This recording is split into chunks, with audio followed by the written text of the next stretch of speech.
A very pleasant morning to all my dear children. I hope you all are in the pink of health and taking good care of yourself. Children, I welcome you all to today's English e-lesson.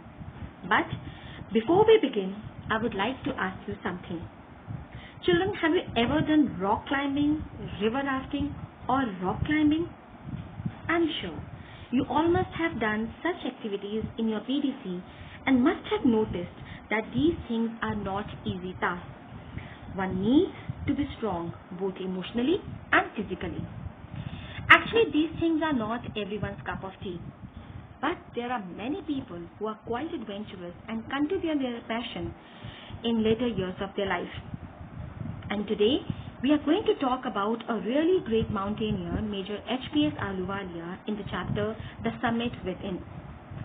In this chapter, Major HPS Ahluwalia has told us about his experience and feelings as he stood on the highest peak of the world, the Mount Everest.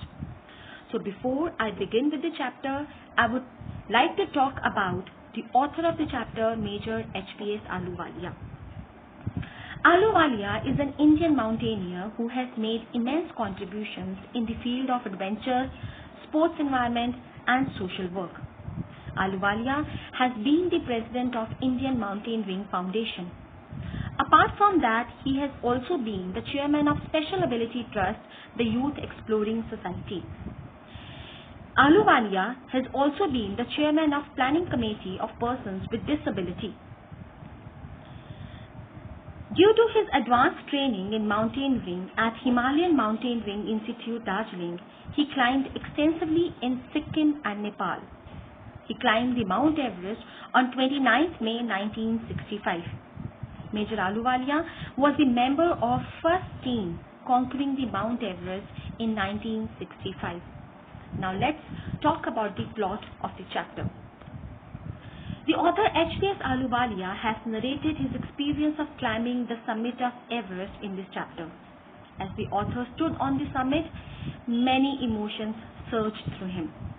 Of all the emotions, the dominant one was humility. Humility means humble. He felt quite humble. No doubt he was very happy, but at the same, he was sad. He was sad because he had conquered the ultimate and thereafter all the roads would take him down. It was because he knew that there was no higher peak to climb. Climbing the summit of Everest provides a deep sense of joy which lasts lifetime. He knew that the joy was to last the rest of his life. According to the author, there is another summit, the summit of mind, which is even more difficult to climb. After getting down from the summit, the author questioned himself as to why people climb mountains and why he wanted to conquer the Mount Everest. Then he resolved the query himself, saying that man takes delight in overcoming obstacles and mountains present great difficulties. Actually, the climber gets inspiration to face life's ordeals with determination once he climbs any mountain. Thereafter, the author says that there are three qualities that played a major role in climbing, and these three qualities are endurance, persistence, and willpower.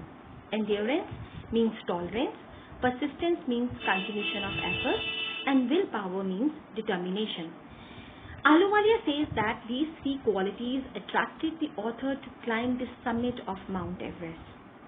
Moreover, since childhood, the author was attracted by mountains and was in love with them. He feels that mountains are nature at its best. And above all, mountains are a means of communion with God.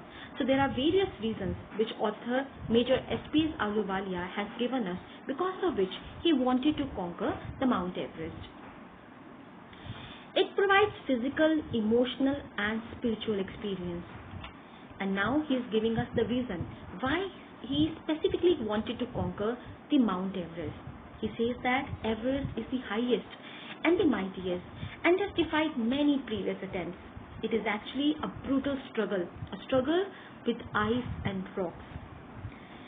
On climbing its summit, one has this sense of victory, like I have done something, I have achieved the ultimate, and of happiness. so he wanted to climb it. Its view brings a spiritual change in his mind. Author even feels that mountains have enchanting beauty and majesty. It is a challenge which is difficult to resist, so he could not control himself to conquer the highest peak of the world, the Mount Everest. Author also shares with us the importance of fellow climbers. While climbing, two persons share a rope. One climber holds the rock firmly, while the other climber cuts the steps in hard ice. Even famous climbers have left records of the help given by others. It is not a single-man job to be a climber. It's not only physical difficulties which will deter him. These difficulties are emotional too. If one is disheartened, the other inspires him and does not let him to give up the struggle. So fellow companion is a great source of inspiration and emotional support. Looking down from the Everest, the climber feels that the effort was actually worthwhile. It's a ennobling and enriching experience. The climber left some symbols to make their obeisance. The author left a picture of Guru Nanak, Rawat left a picture of Goddess Durga, Edmund Hillary had buried a cross, and these all are not symbols of conquest. These are symbols of reverence. Thereafter, author says that there is another summit which everyone has to climb, and this summit is within yourself, your own mind. It is summit within. It is also a very difficult task as it is unscalable and as great as the Mount Everest. It is the most difficult task to know oneself. So this summit is fearful and unscalable. Author further says that the physical act of climbing to the summit of mountain outside is akin. Akin means similar to the act of climbing mountain. It teaches us much about ourselves. The Everest experience inspired the author to face life boldly. He was further inspired to conquer the summit within. And climbing this inside peak is like climbing Everest too. Effects of both are same. Both these climbs change a person completely. So journey of climbing to the highest summit in the world brings to the light the internal summit within us which are perhaps higher than the Everest. So the conclusion of the chapter is obstacles don't have to stop you. If you run into a wall, don't turn around and give up. Figure out how to climb it, go through it or work around it. Thank you.